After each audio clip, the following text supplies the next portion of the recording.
But a lot of people always feel that celebrities, when they spot them at award shows and stuff, all seemingly get on and are the best of friends. It's simply not the case. But it's also more embarrassing, of course, when a celebrity who is kind of known for being warm, cuddly, kind, and more importantly, needs that to make sure that his show continues to be a rating success, makes a misguided comment about a much better loved comedy star than himself. As ever, who are we talking about? Hi, good morning, Neil Sean here in the very heart of London. Nice to see you today as ever. And it's strange, isn't it? Because as I've said before, I've worked in show business a very long time, and I'm always shocked when you meet people and you kind of think, oh, right, they were the best of friends, or, not, as the case may be. And they were simply not. We had two comedians over here when I was growing up, and they were fabulously funny, Frankie Howard and Larry Grayson. But I found this out many years later, that Frankie Howard was so miffed that he didn't get the opportunity to be the host of the BBC TV show The Generation Game, that for 6 weeks he sat in the front row of the audience to try and put his fellow comedian Larry Grayson off. He still didn't get the show, but it just proves the rivalry that goes on.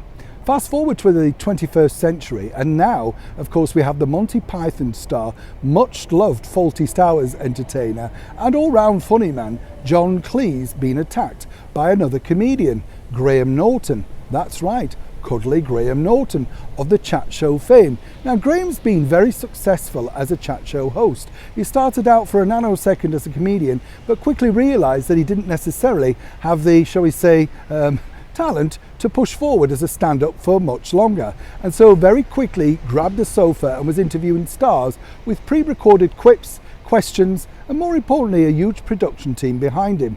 Of course, a lot of people think that Graham comes everything up with all of these things himself. It's simply not the case.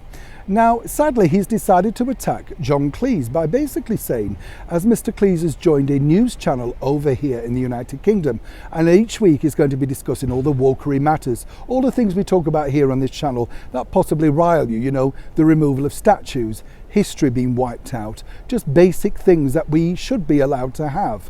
Now, according to Mr. Norton, he says, well, he has to be accountable for his speech. Strange, isn't it, Now, we have to remember that Graham's also trying to flog one of his latest tombs, his paperbacks, his novels, whatever he's doing, So you understand, by rubbing someone up the wrong way, he gets some headlines. It wasn't this disrespectful, of course, when Mr. Cleese was gracious enough to pop up on Mr. Norton's chat show. Now, I've met both comedians, and I have to say, Mr. Cleese is always great fun, always very kind to the fans that pop up and ask him for a picture or indeed an autograph. And at 80 plus, still as vibrant and funny and jovial as ever. Now, Mr. Norton, on the other hand, I've seen on many occasions, and is not exactly the character that you see on TV.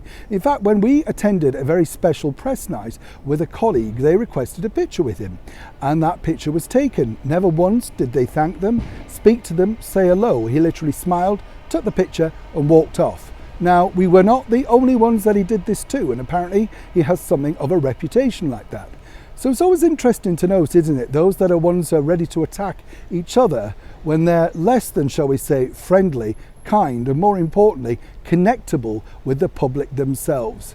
For now, I'll let these two battle it out on the small screen, but it's always great to share this inside knowledge with you because, as I say often here on the show, we like to be fair and balanced. If I had to meet both of them again, which one would I pick?